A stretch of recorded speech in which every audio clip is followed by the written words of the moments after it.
His bad practices can bring about his hate. And we're reading this in Revelation chapter 2, verse 6. It says, "But you have this in your favor.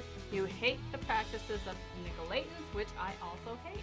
Jesus returns to commending the Ephesians on how they have done well to hate sin and evil, and he tells them that they have done well to hate the practices of this group by the name of the Nicolaitans. That's right. And the teachings and the practices of the Nicolaitans is mentioned twice to the churches, here in the Ephesians and next to the church in Pergamum. Now, scholars have differing opinions about who these Nicolaitans were and exactly what their practices entailed. But, Well, some scholars believe that the name of the group comes from the founder of the group. right, and some then turn around and say they believe that the name is symbolic of the group's doctrine and their behavior. Right. So we're just going to look at this just a little bit closer. That's right. Now, if we're to conclude that the name of the sect is symbolic and not the name of the founder, we can draw some insight from that name. Right, so according to Strong's Concordance, the word Nicolaitans means destruction of people. So a little bit of an insight there on pretty a bad connection of stuff. the name to their behavior probably Right. here. In the biblical commentaries about the Nicolaitan doctrine is that their teachings misled Christians into accepting sin and carelessly engaging in sin because, well, why?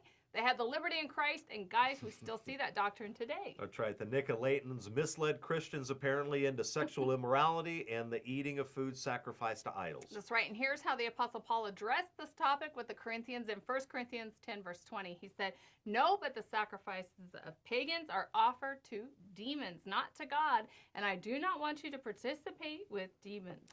The Apostle Paul was addressing the fact that we cannot participate in activities that Right. support, that endorse, or even give the appearance that idolatry is not destructive to Christians. So even though you have liberty in Christ, there are things, because even if you have a strong faith, there are things that can be destructive to your faith and to your life, right? Exactly. And Paul specifically mentions that Christians should not be eating and drinking food that's sacrificed to demons. Right, so the Apostle Paul goes on to say in 1 Corinthians chapter 10, verse 23, the following, "I have a right to do anything you say, but not everything is beneficial. I have a right to do anything, but not everything is constructive." That's right. Now, what we do know is that Jesus hated their teachings and their practices. And from what we see in the letter to the church at Pergamum, that the teachings were connected in that letter to sexual immorality and to the eating of food sacrificed to Yeah, idols. what we do know is that the Ephesians were good at testing false teachers and Yeah, they to were. not tolerate wicked people. Right, now, note to self, modern day Christian, adultery and fornication, even between consenting No. adults, is hated by Jesus,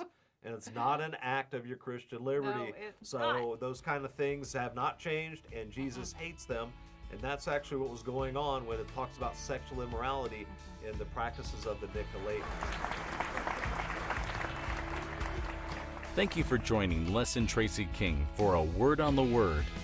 Visit awordontheword.tv to receive their latest audio or video broadcast.